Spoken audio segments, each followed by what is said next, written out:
Nizamabad corporation పరిధిలో ఓటర్లను ప్రసన్నం చేసుకోవడానికి పలు పార్టీలు అయితే గల్లీబాట పట్టాయి.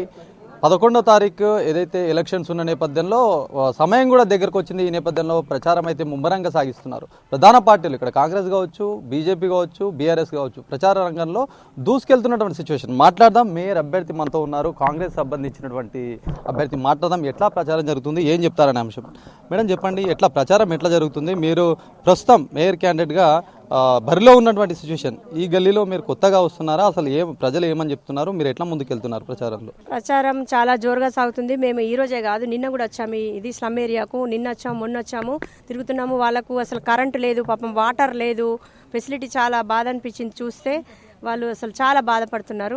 మా ప్రచారం అయితే చాలా జోరుగా ఉంది. ప్రజల నుంచి ఎట్లా రెస్పాన్స్ వస్తుంది? మీరు 19వ డివిజన్ నుంచి పోటీలో ఉన్నారు.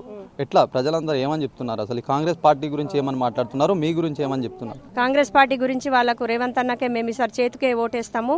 ఎందుకంటే తను సన్న బియ్యం ఇస్తున్నాడు, మాకు ఉచిత పథకాలు చాలా ఉన్నాయి, ఫ్రీ బస్ ఉంది, మాకు ఉచిత కరెంట్ ఉంది, అన్నీ ఉన్నాయి. మేము రేవంత్ అన్నకే ఇస్తాము. మాకు మెల్ల ఇండ్లు లేవంటున్నారు. కాబట్టి ఇల్లు అంటే నేను చెప్పాను, ఇల్లు అందరికి ఒకసారి రావు కదమ్మా, దడప అట్లా వస్తుంది, కొంచెం కొంచెం కొంచెం మందికి వస్తుందని చెప్పాను.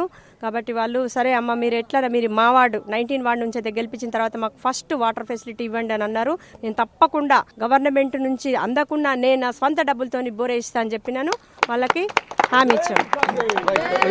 ఇంకొక విషయం చెప్పండి, ముఖ్యంగా ప్రస్తుతం ఏదైతే గల్లీలో క్యాంపెయినింగ్ చేసేటప్పుడు చాలా మట్టుకు వాళ్ళు అనేది, మీరు ఒక్కసారి వస్తే మేము 5 ఏళ్ళు మీ గురించి తిరగాల్సి వస్తుందని. మీ గురించి కాదండి, మొత్తం రాజకీయ నాయకుల గురించి వాళ్ళు విశ్లేషిస్తున్నారు. మేము ఒకసారి కాదు, వాళ్ళు ఒకసారి వచ్చి మాట్లాడి ఇట్లా చేస్తాం అని చెప్పి పోతారు. మేము 5 ఏళ్ల వరకు వాళ్ళ చుట్టూ తిరుగుతాం, వాళ్ళు పట్టించుకోరు అనే ధోరణ వాళ్ళలో ఉంది. ఏం చెప్తారు? నేను చెప్పాను, నేను ఒక గవర్నమెంట్ టీచర్ని, నాకు పిల్లలతో ఎలా డీల్ చేశాను నాకు తెలుసు. మీకు మా ఇల్లు ఇక్కడనే మారుతినగర్ దగ్గరలో ఉంది. మీకు ఏ సమస్య ఉన్నా మా దగ్గరకు వస్తే మేము మీకు పరిష్కరిస్తాము. అంటే ఒకటి అన్ని ఒకసారి కావు కదండి.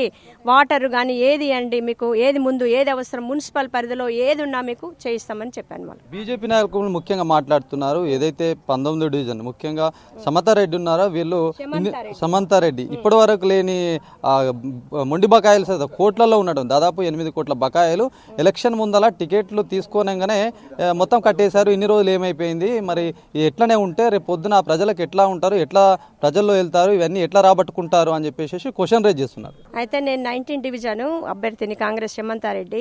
అయితే మా హోటల్లో నేను 10%, ఓన్లీ 10% అంటే ఎంత అవుతుందండి? 70 లక్షలు అవుతుంది, అంతే కదా. నేను గవర్నమెంట్ ఉద్యోగం, నాకు జీపీఎఫ్ఏ వస్తుంది, నేను కట్టినవి, నాకు వైట్ మనీ కదా అది. వాళ్ళకి తెలియదా? రోజు సార్ కూడా చెప్పాడు, ప్రతి రిసిప్ట్ మేము ప్రతి సంవత్సరం ట్యాక్స్ కట్టాము. అయితే వాళ్ళు ఏంటంటే డిలీట్ చేయలేరు వెబ్సైట్లో. మేము డిలీట్ చేయకపోతే హైకోర్టు వెళ్ళినాం. హైకోర్టు ఏం చేసింది? తీర్పిచ్చింది, చేయండి అని. తీర్పిచ్చేసరికి ఇది ఎలక్షన్ వచ్చేసింది. ఎలక్షన్ వచ్చేసరికి మేము ఏం చేసినాము, ఎన్ఓసి కోసం కట్టాల్సి వచ్చింది. లేకపోతే మాకు ఒక 1 వీక్ అయితే మాకు కట్టి వాళ్ళు ఏమన్నారంటే, మీరైతే ఇప్పుడు కంపల్సరీ కట్టాలి ఎన్ఓసి కోసం, నో అబ్జెక్షన్ సర్టిఫికేట్ కోసము. కట్టిన తర్వాత మేడం మీకు మీ డబ్బులన్నీ రికవర్ అవుతాయని కమిషనర్ చెప్పారు. కాబట్టి మేము ఎటువంటి డ్యూ లేదు, వాళ్ళదే తప్పు. అది మీ సమన్వయం లేక ఇదంతా జరిగిందంటారా? మీ పార్ట్నర్స్ ఎవరైతే ఉంటారో వాళ్ళ సమన్వయం లేకనే ఇన్ని రోజులు పెండింగ్ పడ్డదంటారా? వాళ్ళందరూ సమన్వయంగా ఉన్నారు, మేమంతా ఒకటే. ఇప్పుడు నాకు 10% ఉంది కదా, వాళ్ళు కూడా ఇస్తేనే కదా కట్టేది. మేము ఒక్కళ్ళం కట్టాం కదా అన్ని కోట్లు. 10% నాది ఉంది, ఇంకా వేరే పార్ట్నర్స్ ఉన్నారు, వాళ్ళందరినీ కలిపే కట్టాం. మేయర్గా మీరు అంటే కాంగ్రెస్ పార్టీ నుంచి మీరు అభ్యర్థిగా విజయం సాధిస్తే ఎలాంటి ప్రణాళిక రచించారు? ఏ విధంగా ప్రజల్ని కలుపుకొని వెళ్తారు? ఏం అభివృద్ధి చేస్తారు? అందరూ ఇప్పుడు నేనైతే ముఖ్యంగా 19 వార్డు కదా, 19 వార్డు ప్రజలందరికీ హామీ ఇస్తున్నాను. మీకు ఏవేవి ముఖ్యంగా మున్సిపల్ పరిధిలో ఏవేవి ఉన్నాయో అవన్నీ నేను తప్పకుండా చేస్తానని వాళ్ళకు చెప్తున్నారు. బీజేపీ వాళ్ళు చెప్తున్నారు, ఒకటే అంటున్నారు, ఏదైనా గెలిపించుకోండి కానీ 19 వార్డును మాత్రం డిపాజిట్ లేకుండా చేయండి అని చెప్తున్నారు. వాళ్ళకి మీరేం సమాధానం చెప్తారు? వాళ్ళు అట్లే చెప్తారు, వాళ్ళదే డిపాజిట్ రాదేమో. మాకు గెలుస్తామని మాకు ధీమా ఉంది, వాళ్ళదే డిపాజిట్ పోకుండా చూసుకోమని చెప్పండి. ప్రచార బాటలో కాంగ్రెస్ నాయకులు దూసుకుపోతున్నారు. మాట్లాడడం మాజీ ఎమ్మెల్సీ ఆకుల లలిత గారు ఉన్నారు. ఎట్లా నడుస్తుంది క్యాంపెయినింగ్? మీరు చాలా సీనియర్ నాయకులుగా మొత్తం గల్లీలో ఎట్లా ఉంది మీ పరిస్థితి? మీకు తెలుసు, ప్రస్తుతం ఎట్లా ఉంది? మార్నింగ్ లేస్తేనే 2 డివిజన్లు వెళ్ళేసి వచ్చినాము. చాలా బాగుంది, మంచి స్పందన ఉంది, అందరూ బ్రహ్మరథం పడుతున్నారు. ఎందుకంటే ఈసారి కాంగ్రెస్ గవర్నమెంట్ రావాలి, కాంగ్రెస్ జెండా ఎగురవేయాలా, మేము కార్పొరేషన్ తప్పకుండా రావాలనేసి అందరు గల్లీలలో అందరూ వస్తున్నారు. ఇప్పుడు నేను దుబ్బకి వెళ్ళినాను, 17 డివిజన్ 1, 2 డివిజన్లో చాలా బాగుంది, స్పందన బాగుంది. తప్పకుండా మేము గెలుస్తాము. ఈసారి మాత్రం మేయర్, డిప్యూటీ మేయర్ కాంగ్రెస్ వాళ్ళే అవుతారని సందర్భంగా తెలియజేస్తారు. పథకాలు ఇప్పుడు ఏదైతే కాంగ్రెస్ ప్రభుత్వం పథకాల పట్ల ప్రజలు ఏమనుకుంటున్నారు, కొన్ని పథకాలు అందడం లేదని చెప్పి ఇప్పటికే పలు సందర్భాల్లో మాట్లాడుతున్నారు. ప్రస్తుతం మీరు గ్రౌండ్ లెవెల్ వెళ్తున్నారు ప్రచారానికి, ఏం చెప్తున్నారు ప్రజలు? పథకాలు మంచిగా ఉన్నాయండి, ఎందుకంటే రేషన్ వస్తున్నది. ఈ 6 kgs బియ్యము, సన్న బియ్యం వస్తున్నాయి. మళ్ళీ 200 కరెంటు బిల్లు ఫ్రీ ఛార్జెస్ వస్తున్నాయి. మళ్ళీ ఇది బస్సు, ఫ్రీ బస్సు వస్తుంది, ఉచిత బస్సు. ఎందుకంటే వీకర్ సెక్షన్లో వాళ్ళందరూ వెళ్తూ ఉంటారు. పెన్షన్స్ కూడా వస్తున్నాయి. అన్ని కార్యక్రమాలు చేస్తున్నాం కాబట్టి రైతాంగానికి అయితే ఇక్కడ రూరల్ ఏరియాలో కూడా మనము రైతు బంధు కూడా ఇచ్చాము. అన్నీ బాగుంది. కాంగ్రెస్ హయాంలోనే ఉంది, మనం టీఆర్ఎస్లో ఏం చేయలేము, ఏం చేయలేరు కూడా. కాంగ్రెస్ హయాంలోనే బోల్ వేసినవి ఉన్నాయి, రోడ్స్ వేసినవి ఉన్నాయి. ఇప్పుడు తప్పకుండా ఇది గెలిపిస్తే మేము అన్ని డెవలప్మెంట్ చేస్తాం. నిన్న సీఎం గారు కూడా చెప్పారు అన్ని విధాలుగా డెవలప్మెంట్ చేస్తాము అనేసి. ముఖ్యంగా అంటే మీరు ఒక సీనియర్ నాయకురాలుగా ప్రతి గల్లీ తిరిగినటువంటి అంశం ప్రస్తుతం ఇక్కడ మనం చూసుకుంటే 19 డివిజన్లో స్లమ్ ఏరియాలో మొత్తం వర్షాకాలం రాగానే వాటర్ అన్న లోపలికి వస్తున్నాయి. నాయకులందరూ వస్తారు, మాట్లాడతారు, ఏదో చెప్పి పోతారనే సందర్భం వాళ్ళు చెప్తున్నటువంటి సిచ్యువేషన్. మరి అట్లాంటి స్థాయిలో వెళ్ళినప్పుడు వాళ్ళు ఏం చెప్తున్నారు, మీరు వాళ్ళ కోసం మీరు ఏం చేయగలుగుతారు? తప్పకుండా మేము చేస్తాము. ఎందుకంటే స్లమ్ ఏరియాలో చాలా అధ్వాన పరిస్థితి ఉంది. వాళ్ళు ఏం చేయలేరు టీఆర్ఎస్ గవర్నమెంట్లో. అప్పుడు బీజేపీ వాళ్ళు కూడా ఏం చేయలేరు, టీఆర్ఎస్ వాళ్ళు కూడా చేయలేదు. ఇప్పుడు మేము కాంగ్రెస్ గవర్నమెంటే చేస్తుంది.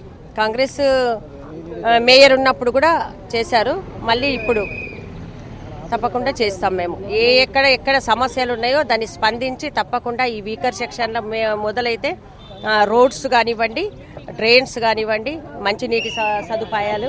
మరొక అంశం, బీజేపీ నాయకులు మాట్లాడుతున్నారు ఈ ట్యాక్స్ విషయంలో కావచ్చు, దీని గురించి ఏం చెప్తారు? మొత్తానికి ట్యాక్స్ విషయం వాళ్ళు ట్యాక్స్ కట్టారండి, ఎందుకంటే అది డిలేట్ చేయలేదు కాబట్టి. ప్రజలు ఎన్నో కడతారు, ఎన్నో చెప్తా ఉంటారు, వాళ్ళతో ఏది సాధ్యం కాదు. మేము డ్యూ ఉండే కట్టేసినాము, మళ్ళీ అది కూడా వాపసు వస్తుంది మేము కట్టింది కూడా. ఎట్లా ఉంది ప్రచారం, ఎట్లా ఏమంటున్నారు, మొత్తానికి ప్రజలు ఎట్లా రిసీవ్ చేసుకుంటున్నారు కాంగ్రెస్ పార్టీని? నేను కాంగ్రెస్ పార్టీ రాష్ట్ర ఉపాధ్యక్షురాలిని, మహిళ. మరి ఇక్కడ ప్రతి డివిజన్లో కూడా మేము లలితక్కతోటి, ఎక్స్ఎమ్మెల్సీ లలితక్కతోటి వెళ్ళినప్పుడు మరి ప్రతి డివిజన్లో కాంగ్రెస్ పార్టీకి బ్రహ్మరథం పడుతూ ఉన్నారు. ఎందుకంటే ఇప్పుడు ఉన్నది కాంగ్రెస్ గవర్నమెంట్, ఏది బెనిఫిట్ వచ్చినా కూడా ప్రజలకి మన గవర్నమెంట్ ఏది ఉందో దాంతోటే వస్తుంది. 6 గ్యారెంటీ పథకాలు ఎప్పుడైతే చేపట్టిండో రేవంత్ అన్న, ఆ 6 గ్యారెంటీ పథకాలు కూడా 100 రోజులలో నుంచే స్టార్ట్ చేసిండు. ప్రజలలో ప్రతి పేదవాడి ఇంటికి పోయినప్పుడు వాళ్ళ ఇంట్లో లైట్ వెలుగుతుంది అంటే 200 యూనిట్ల కరెంటు ఫ్రీ చాలా మందికి వచ్చింది. ఇప్పుడు బస్కు ఫ్రీ కూడా, ఎక్కడ వెళ్ళినా కూడా మన రాష్ట్రం మొత్తంలో బస్సు కూడా ఫ్రీ ఉంది. మరి అది అలాగే మన రేషన్ ఇది సిలిండరు 500 దీనికి. మరి ప్రతి ఒక్కటి ఏ ఇది పట్టినా కూడా గవర్నమెంట్ ఏది వచ్చినా కూడా ఇంతకుముందు గవర్నమెంట్ 5 సంవత్సరాలు అయిపోయేది, కానీ వాళ్ళ పథకాలు వచ్చేది కాదు. కాకపోతే ఇది 100 రోజుల నుంచే స్టార్ట్ చేసిన రేవంత్ రెడ్డి నాయకత్వంలో ప్రతిదీ కూడా మనం గెలుచుకునే ఉన్నాం. ఇప్పుడు ఖచ్చితంగా మేము మేయర్ క్యాండిడేట్గా మా కాంగ్రెస్ గవర్నమెంట్ ఉంటుందని చెప్పేసి మేము గంటవద్దుగా చెప్తా ఉన్నాం. ఎందుకంటే ప్రతిదీ ఎక్కడ డివిజన్లో వెళ్ళినా కూడా మాకు అన్నీ కూడా కాంగ్రెస్ గవర్నమెంట్ నుంచే వస్తూ ఉన్నాయి. మరి ఇప్పుడు ఏదైనా రావాలంటే కూడా మన మేయర్ ఉంటేనే, మన మున్సిపాలిటీ మనది ఉంటేనే, మన ప్రతి దీంట్లో కూడా మనకి ఇప్పుడు పైన గవర్నమెంట్లో ప్రతి మేము చేసినా అంటున్నారు, కానీ మనకు ఫస్ట్ ఉన్నది కాంగ్రెస్ గవర్నమెంట్. అప్పుడు ఏరియాలో ఉన్న డబుల్ బెడ్రూమ్లే ఉన్నాయి, కానీ టీఆర్ఎస్ గవర్నమెంట్లో కట్టి ఎవరికి కూడా ఇవ్వలేదు ఇంతవరకు. మరి వీళ్ళు ఇప్పుడు వచ్చిన తర్వాత 5 లక్షల రూపాయలు, వాళ్ళకు 50 గజాల జాగా ఉంటే 5 లక్షల రూపాయలు ఇచ్చి ఇల్లు కూడా కట్టించారు. మనం ప్రతి ఒక్కరు కూడా చూపెడుతూ ఉన్నారు. మరి జాగా లేని వాళ్లకు డబుల్ బెడ్రూమ్ కూడా శాంక్షన్ చేసిండ్రు. మరి ఏది రావాలన్నా కూడా కాంగ్రెస్ గవర్నమెంట్ నుంచే సాధ్యమవుతుంది కనుక ప్రజలు మొత్తం కూడా ఉమ్మడిగా మరి కాంగ్రెస్ గవర్నమెంట్ని అన్ని డివిజన్లలో కూడా వేసి మన మేయర్ని మేము దక్కించుకుంటామని చెప్పేసి మేము తెలియజేస్తున్నాం. ఇది ప్రచారంలో దూకుడుగా కనిపిస్తూ ఉంది. ప్రధాన పార్టీలు బరిలో ఉన్నాయి. డి అంటే డి అన్నట్టుగా అయితే ప్రస్తుతం ప్రచారం అయితే సాగుతుంది. ఈ నేపథ్యంలో బీజేపీ నాయకులు చేసినటువంటి వ్యాఖ్యలకు తీవ్రంగా వ్యతిరేకంతో మాట్లాడినటువంటి సిచ్యువేషన్. ఖచ్చితంగా మేము గెలిస్తే ఏం చేస్తామో ప్రజలకు వివరిస్తున్నాము, మా పథకాలు అట్లా ఉన్నాయి, మా పథకాలతో ప్రజల దగ్గరికి వెళ్తున్నాము, మంచి రెస్పాన్స్ వస్తుందని చెప్పేసి చెప్తున్నటువంటి పరిస్థితి. కెమెరా పర్సన్ సందీప్తో శ్రీనివాస్, అభినవ్ భారత్, నిజామాబాద్ జిల్లా నుంచి.